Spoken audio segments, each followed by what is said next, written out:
It's a classic rock and roll story. Boy loans out equipment, boy joins band, boy later files paperwork to get his ding-dong covered by insurance. You know Van Halen, but how well do you really know David Lee Roth? It all started with a PA system. At Pasadena City College in 1974, David Lee Roth, at that time a member of the band Red Ball Jets, lent out the equipment to another band called Mammoth, whose members included brothers Eddie and Alex Van Halen. What no one could have known at the time, though, was just how much this PA loan would change the rock and roll landscape.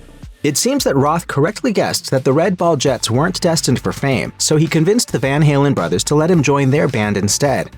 A problem arose, however, when the members found out that another band had registered the rights to the name Mammoth.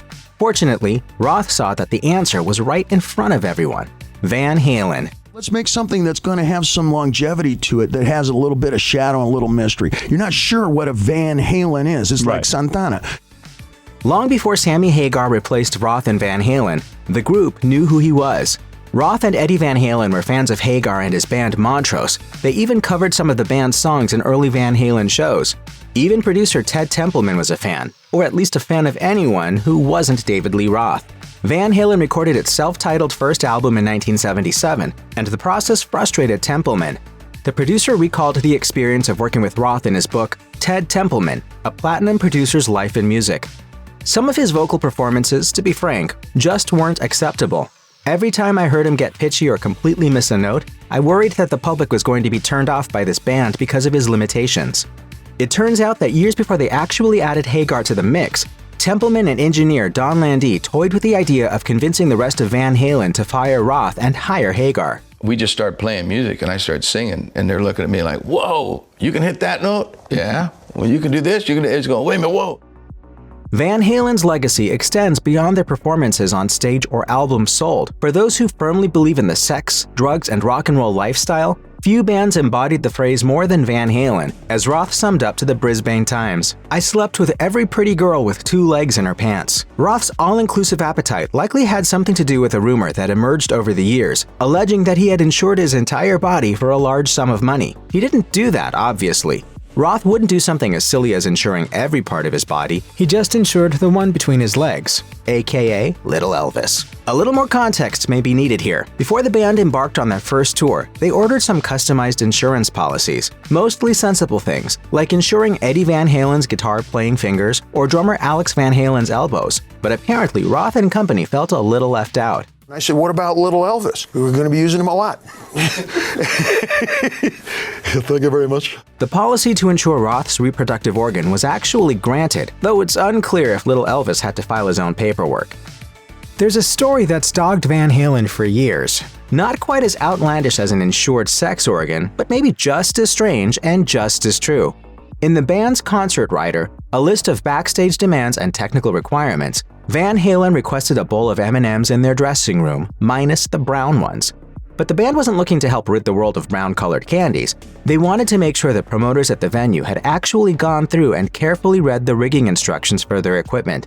According to David Lee Roth, "If I came backstage, having been one of the architects of this lighting and staging design, and I saw brown M&Ms on the catering table, then I guarantee the promoter had not read the contract rider and we had to do a serious line check. And Lord help the promoter who didn't examine the rider closely enough."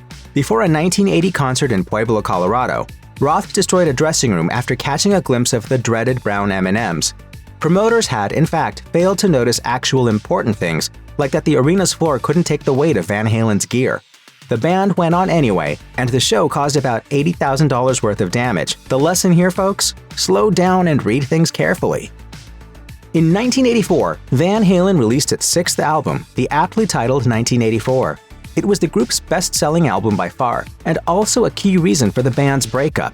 The album had Eddie Van Halen showcasing his skills on the synthesizer for the first time. But despite the new sound helping the album achieve critical and commercial success, Roth wasn't happy about cutting back on the guitar. As Eddie later told Guitar World, "Dave said that I was a guitar hero and I shouldn't be playing keyboards." The album was recorded at Eddie's home studio, which meant he got more control over the process. Synthesizers won out. There were already significant creative and personal tensions bubbling within the band, and the whole synth ordeal made it worse. A year after Van Halen's greatest success, Roth left the band. When Dave quit the band, Alex, Mike, and I were just pretty devastated, really. We were just sitting there going, now what? David Lee Roth utilized Van Halen's music videos as a chance to showcase his personality and comedy chops, helping to cement the frontman as the breakout star of the band. That time in front of the camera heavily influenced Roth's next career move after he left Van Halen, as he turned his attention to acting. CBS Films signed on to produce and provide at least $10 million to film a screenplay called Crazy from the Heat, also the name of an EP Roth released in 1985. Roth would stretch his acting skills to the limit by playing a rock star named David Lee Roth, who gets into wacky adventures with his manager in a place called Dongo Islands. And before you ask, yes, of course, cannibals were involved in the plot. Roth turned in a 90-page screenplay and planned to direct, but before filming began, CBS Films decided it was a better move to go ahead and not exist anymore. Roth successfully sued to get his promised directing fee, but his adventures in Dongo never came to fruition. David Lee Roth really liked the name Crazy from the Heat. In addition to it being the name of his solo EP and his rad-sounding movie, the release of his 1997 memoir completed the Heat trifecta. To compile the raw material that would become the book, Roth hired a Princeton grad student to trail him, record whatever he said, and then transcribe it all. Roth turned in 1,200 such pages of musings from 100 hours of recordings, and after editor Paul Scanlon got it all down to a digestible 359 pages, the book became a New York Times bestseller. If you haven't been able to check it out, but are curious about the inner workings of Roth's mind, just know that one of the highlights of the book is a relatable Zen poem about the joys of owning a Maserati. If you were watching David Lee Roth at a Van Halen concert in the early 80s and thought, I bet that guy would be really useful in the world of emergency medicine, then wow, good guess. In 2004, after the end of his solo recording career, Roth went through the extensive training to become a New York City certified EMT. Speaking to Vogue about his career change, he said, "It's a part of my family. Be of value, have a job. If trouble strikes, what good are you?" Things like this kind of inform and give the day shape. Roth says he was never recognized during his time working as an EMT in Manhattan, Queens, and the Bronx, and that while his musical talents weren't helpful, his funny demeanor and sense of humor were. He told CBS Sunday Morning, "That is your only weapon. That is your only life preserver that you can give someone who thinks they're gonna die." In 2004, Howard Stern announced that he'd taken his program to Sirius Satellite Radio, which left his broadcaster a vacant slot to fill with a new host. In the summer of 2005, it landed on little-known rock star and funny paramedic David Lee Roth and The David Lee Roth Show.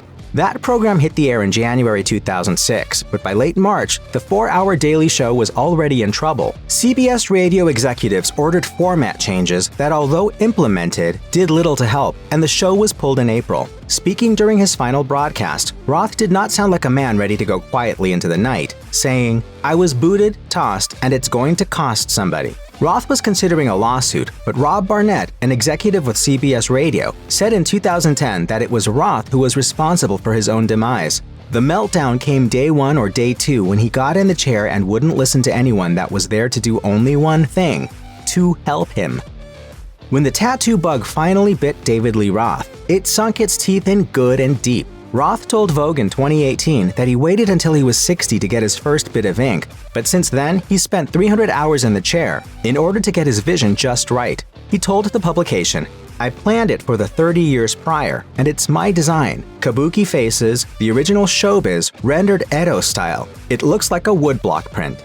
With tattoo entrepreneur Ami James, Roth also created Ink the Original, a company that made skincare products designed to keep tattoos and the skin underneath them in good condition and looking healthy. While it may have seemed like a solid idea, the company closed down in 2022.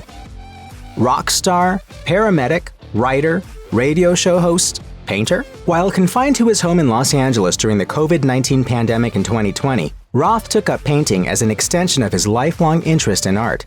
He told the New York Times, "My hand has always been in wardrobe, background sets, stage sets, album covers, video direction. This is part of it. Social commentary is what I do." It's easy to see where Roth's inspiration started from. He kicked off his artwork by making humorous drawings and comics about COVID-19 and showing them off on social media. He's since branched out with more abstract pieces and a fixation on frogs, completing more than 100 pieces that are shared publicly on a dedicated website. With David Lee Roth back at the helm, Van Halen hit the road for what would be its final tour in the summer of 2015. But after Eddie Van Halen passed away in 2020, The band is now no more, and Roth's days as an active solo musician may be over as well.